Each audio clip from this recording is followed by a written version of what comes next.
بسم اللہ الرحمن الرحیم۔ صرف 5 منٹ کا مدرسہ قرآن و حدیث کی روشنی میں 108واں دن 18 ربیع الثانی۔ نمبر 1، اسلامی تاریخ۔ معراج۔ ہجرت سے 1 سال پہلے حضور صلی اللہ علیہ وسلم کو 7 آسمانوں کی سیر کرائی گئی، جس کو معراج کہتے ہیں۔ قرآن کریم میں بھی صراحت کے ساتھ اس کا تذکرہ آیا ہے۔ جب آپ کی عمر مبارک 51 سال 9 ماہ ہوئی تو رات کے وقت آپ کو مسجد حرام لایا گیا اور زمزم اور مقام ابراہیم کے درمیان سے براق نامی سواری پر حضرت جبرائیل علیہ السلام کے ساتھ بیت المقدس تشریف لائے۔ یہاں آپ نے تمام انبیاء کرام کی امامت فرمائی۔ اس کے بعد 7 آسمانوں پر تشریف لے گئے۔ ہر آسمان پر الگ الگ نبیوں سے ملاقات ہوئی۔ 7 آسمان کے بعد سدرۃ المنتہا تک حضرت جبرائیل علیہ السلام کے ساتھ رہے۔ اس کے بعد آپ تنے تنہا آگے بڑھے اور اس مقام تک پہنچے جہاں تک فرشتے بھی نہیں جا سکتے۔ یہاں آپ کو اللہ کے دیدار اور ہم کلامی کا شرف حاصل ہوا اور یہیں 5 نمازیں تحفے میں دی گئیں۔ اس کے بعد بیت المقدس واپس آئے اور براق پر سوار ہو کر مکہ مکرمہ واپس تشریف لائے۔ اس اہم سفر میں آپ صلی اللہ علیہ وسلم نے اللہ تعالی کی بڑی بڑی نشانیاں دیکھیں، جن کے متعلق اللہ تعالی نے فرمایا کہ ان کی آنکھ نہ کسی طرف مائل ہوئی اور نہ حد سے آگے بڑھی۔ انہوں نے اپنے رب کی قدرت کے بڑے بڑے عجائبات دیکھے۔ نمبر 2، حضور صلی اللہ علیہ وسلم کا معجزہ، زمین کا سمیٹ لیا جانا۔ حضرت انس بن مالک رضی اللہ عنہ فرماتے ہیں کہ ہم لوگ آپ صلی اللہ علیہ وسلم کے ساتھ غزوہ تبوک میں گئے ہوئے تھے۔ اس دن سورج اتنی آب و تاب کے ساتھ نکلا کہ میں نے اتنی تابناکی کے ساتھ کبھی نہیں دیکھا تھا۔ چنانچہ حضرت جبرائیل علیہ السلام حضور صلی اللہ علیہ وسلم کی خدمت میں حاضر ہوئے تو حضور صلی اللہ علیہ وسلم نے اس کی وجہ معلوم کی تو حضرت جبرائیل علیہ السلام نے عرض کیا، اس کی وجہ یہ ہے کہ آج مدینہ منورہ میں معاویہ بن معاویہ اللیثی کی وفات ہوئی ہے اور اللہ تعالی نے ان کی نماز جنازہ پڑھنے کے لیے 70,000 فرشتے اتارے ہیں۔ تو حضور صلی اللہ علیہ وسلم نے فرمایا، کس بنا پر یہ درجہ حاصل ہوا؟ حضرت جبرائیل علیہ السلام نے عرض کیا، حضرت معاویہ رات دن چلتے پھرتے اٹھتے بیٹھتے قل هو اللہ احد پڑھا کرتے تھے۔ حضرت جبرائیل علیہ السلام نے عرض کیا، اگر آپ بھی ان کی نماز جنازہ پڑھنا چاہیں تو میں زمین کو سمیٹ لوں؟ تو حضور صلی اللہ علیہ وسلم نے فرمایا، جی ہاں۔ چنانچہ زمین سمیٹ لی گئی اور حضور صلی اللہ علیہ وسلم نے مدینہ جا کر ان کی نماز جنازہ پڑھی اور پھر واپس تبوک آ گئے۔ نمبر 3، ایک فرض کے بارے میں، میت کا قرض ادا کرنا۔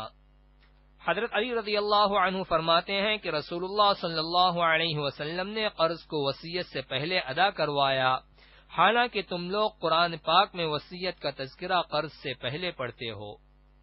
فائدہ، اگر کسی شخص نے قرض لیا اور اس سے ادا کرنے سے پہلے انتقال کر گیا تو کفن دفن کے بعد مال وراثت میں سے سب سے پہلے قرض ادا کرنا ضروری ہے، چاہے سارا مال اس کی ادائیگی میں ختم ہو جائے۔ نمبر 4، ایک سنت کے بارے میں، قیامت کی رسوائی سے بچنے کی دعا۔ قیامت کے دن ذلت و رسوائی سے نجات پانے کے لیے اس دعا کا اہتمام کرے، وَلَا تُخْزِنِي يَوْمَ يُبْعَثُونَ۔ ترجمہ، اے میرے رب مجھے قیامت کے دن رسوا نہ فرمانا۔ نمبر 5، ایک اہم عمل کی فضیلت، اذان دینا۔ رسول اللہ صلی اللہ علیہ وسلم نے فرمایا، جس شخص نے 12 سال تک اذان دی اس کے لیے جنت واجب ہو گئی اور ہر روز اذان کے بدلے اس کے لیے 60 نیکیاں لکھی جائیں گی اور ہر تکبیر پر 30 نیکیاں ملیں گی۔ نمبر 6، ایک گناہ کے بارے میں، قرآن سننے سے روکنا۔ قرآن میں اللہ تعالی فرماتا ہے، یہ کافر لوگ ایک دوسرے سے کہتے ہیں کہ اس قرآن کو مت سنا کرو اور اس کے دوران شور مچایا کرو، امید ہے کہ اس طرح تم غالب آ جاؤ گے۔ ان کافروں کو ہم سخت عذاب کا مزہ چکھائیں گے اور یقیناً ہم ان کو ان برے اعمال کا بدلہ دیں گے جو وہ کیا کرتے تھے۔ نمبر 7، دنیا کے بارے میں، دنیا کے مقابلے میں آخرت بہتر ہے۔ قرآن میں اللہ تعالی فرماتا ہے جو لوگ پرہیزگار ہیں جب ان سے پوچھا جاتا ہے کہ تمہارے رب نے کیا چیز نازل کی ہے تو جواب میں کہتے ہیں بڑی خیر و برکت کی چیز نازل فرمائی ہے، جن لوگوں نے نیک اعمال کیے ان کے لیے اس دنیا میں بھی بھلائی ہے اور بلا شبہ آخرت کا گھر تو دنیا کے مقابلے میں بہت ہی بہتر ہے اور واقعی وہ پرہیزگار لوگوں کا بہت ہی اچھا گھر ہے۔ نمبر 8 آخرت کے بارے میں کافر کی بدحالی۔